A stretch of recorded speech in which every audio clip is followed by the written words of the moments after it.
السلام علیکم ناظرین۔ پاکستان کے ایک بڑے مشہور اسٹرالوجر ہیں ہمایوں محبوب، جو کہ اپنی پیشن گوئیوں کے لیے مشہور ہیں، اور ان کی ایک پیشن گوئی بڑی مشہور ہوئی تھی جس میں انہوں نے جنوری 2022 یعنی اس سال کے شروع میں کہہ دیا تھا کہ عمران خان اس سال وزیر اعظم رہتے نظر نہیں آتے۔ دوسری پیشن گوئی ان کی یہ تھی کہ عمران خان کے بعد میاں شہباز شریف کا ستارہ عروج پر نظر آتا ہے، اور ساتھ ہی تیسری پیشن گوئی انہوں نے یہ بھی کر دی تھی کہ عمران خان کی تبدیلی بغیر انتخابات کے پارلیمنٹ سے ہوگی، یعنی ان ہاؤس تبدیلی ہوگی۔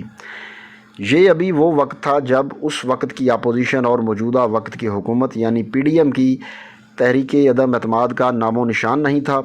پھر 9 اپریل کو سب نے دیکھا کہ تحریک عدم اعتماد کے ذریعے عمران خان کی حکومت فارغ ہوئی اور میاں شہباز شریف وزیر اعظم بن گئے، اور یہ سارا کچھ بغیر نئے انتخابات کے پارلیمنٹ کے اندر سے یعنی ان ہاؤس تبدیلی آئی۔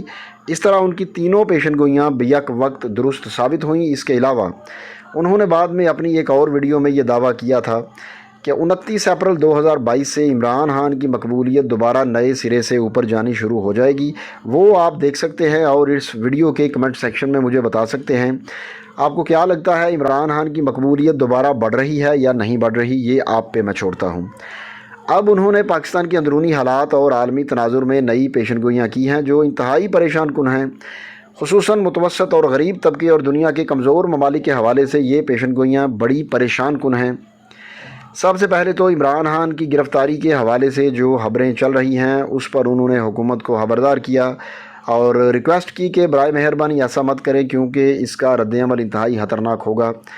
اس کے علاوہ پاکستان اور بیرونی دنیا میں مہنگائی کے حوالے سے انہوں نے یہ پیشن گوئی کی کہ ابھی مہنگائی کا گراف اور اوپر جائے گا، اور اسٹرالوجی کے حوالے سے بھی عوام کا غم و غصہ اوپر نظر آتا ہے، اور یہ پاکستان کے لیے انتہائی نازک اور حساس وقت ہے۔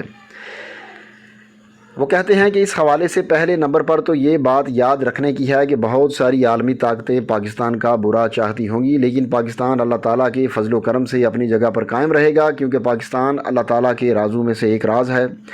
باقی پاکستان کے خلاف سازشیں اور ارشاد دوانیاں تو چلتی رہیں گی۔ دوسرے نمبر پر اگر کوئی یہ سمجھتا ہے کہ وہ پاکستان کے ایٹمی اثاثوں کو کوئی نقصان پہنچا سکتا ہے تو یہ جتنی مرضی کوشش کر لیں، لیکن ان کا باپ بھی کامیاب نہیں ہوگا، یعنی یہ پاکستان کے ایٹمی اثاثوں کو کوئی نقصان نہیں پہنچا سکتے۔ لیکن پاکستانیوں کو اپنے گناہوں اور برائیوں کا حساب دینا ہوگا، کیونکہ اللہ تعالیٰ نے جو ڈھیل دی ہوتی ہے وہ اپنے وقت پر واپس لے لی جاتی ہے۔ حالات خراب ہونے میں ہر ایک بندے کا اپنی حیثیت کے مطابق کردار ہے، تو یہ صرف حکمرانوں پہ نہیں ڈالنا چاہیے بلکہ اس میں عام عوام کا کردار بھی موجود ہے۔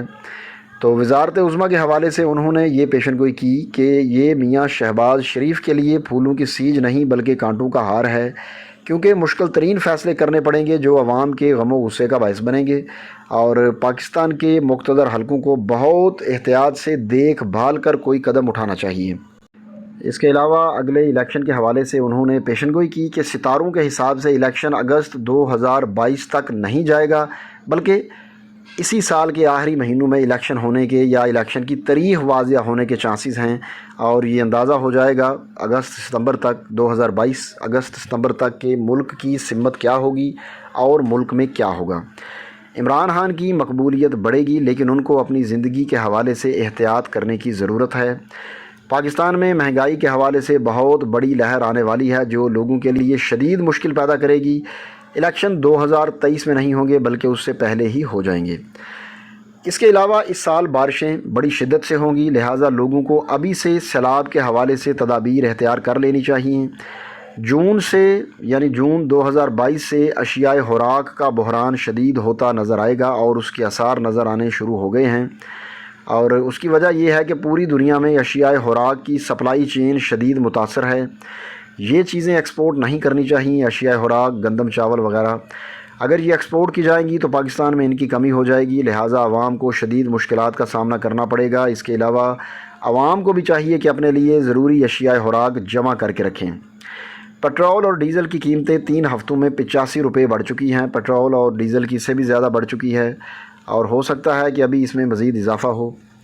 امریکہ کے حوالے سے بڑی پیشن گوئی کرتے ہوئے انہوں نے کہا کہ امریکہ کی 2022 یا 2023 والی جو سالگرہ ہے یعنی 4 جولائی، اس وقت سے لے کر امریکہ میں شدید بحران شروع ہونے والا ہے۔ اس حوالے سے صورتحال کلیئر نہیں ہے، لیکن ہو سکتا ہے یہ کوئی شدید قدرتی آفت ہو، جیسے زلزلہ یا سونامی یا اسی طرح کی کوئی ایسی آفت جس سے کئی شہر پورے کے پورے تباہ ہو جائیں۔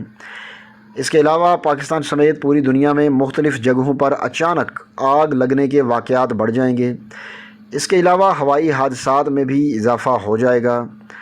مشرقی ایشیا کے ممالک اور Japan, Korea, Singapore, Thailand وغیرہ ان میں سے کسی ملک میں شدید سونامی کی وجہ سے شدید نقصانات ہونے کے چانسز ہیں۔ ہو سکتا ہے کہ ایک یا ایک سے زیادہ شہر پانی میں غرق ہو جائیں، اللہ نہ کرے ایسا ہو، لیکن یہ ان کی پیشن گوئی ہے۔ امریکہ کے حوالے سے انہوں نے پیشن گوئی کی کہ امریکی صدر جو بائیڈن اپنی مدت پوری کرتے نظر نہیں آتے اور ایسے لگتا ہے کہ انہیں کوئی شدید دماغی مرض لاحق ہو جائے گا، باقی آگے اللہ کی مرضی اور حکم ہے۔ سابق امریکی صدر ڈونلڈ ٹرمپ کے حوالے سے انہوں نے پیشن گوئی کی ہے کہ وہ خاموش بیٹھے ہوئے ہیں اور بہت جلد ہی وہ نیند سے بیدار ہونے والے ہیں، اور وہ وقت اسی سال آ رہا ہے کہ ڈونلڈ ٹرمپ بہت ایکٹیو ہوتے نظر آئیں گے اور وہ کوئی بہت بڑی پوزیشن لیتے بھی نظر آتے ہیں۔ روس یوکرائن تنازع کے بارے میں پیشن گوئی کرتے ہوئے انہوں نے کہا کہ صدر پوتن کو اپنی زندگی کی حفاظت کرنی چاہیے، لیکن فی الحال ان کو کوئی سنجیدہ خطرات نہیں ہیں۔ بھارت کے بارے میں پیشن گوئی کرتے ہوئے انہوں نے کہا کہ بظاہر تو بھارت کی معیشت بہت اچھی نظر آتی ہے، لیکن اب مستقبل قریب میں بہت ساری نئی چیزیں انڈیا میں ہوتی نظر آئیں گی جو معیشت کو نقصان پہنچائیں گی۔ مختلف وائرسز کے نئے ویریئنٹ بھی آئیں گے، اور آخر میں انہوں نے پاکستان کے لیے خصوصی طور پر دعا کی کہ اللہ تعالیٰ پاکستان پر اپنا خاص فضل اور کرم کریں۔ تو دوستو، ویڈیو کو آخر تک دیکھنے کا شکریہ۔ امید ہے آپ کو یہ ویڈیو ضرور اچھی لگے گی۔ آخر میں وہی ریکویسٹ جو ہر ویڈیو کے آخر میں کی جاتی ہے کہ چینل کو سبسکرائب کریں اور بیل یعنی گھنٹی کے نشان کو ضرور دبائیں تاکہ ہماری تمام آنے والی ویڈیوز کے نوٹیفیکیشنز آپ کو سب سے پہلے ملیں۔ اب اگلی ویڈیو آنے تک مجھے اجازت دیجیے، تب تک کے لیے اللہ حافظ۔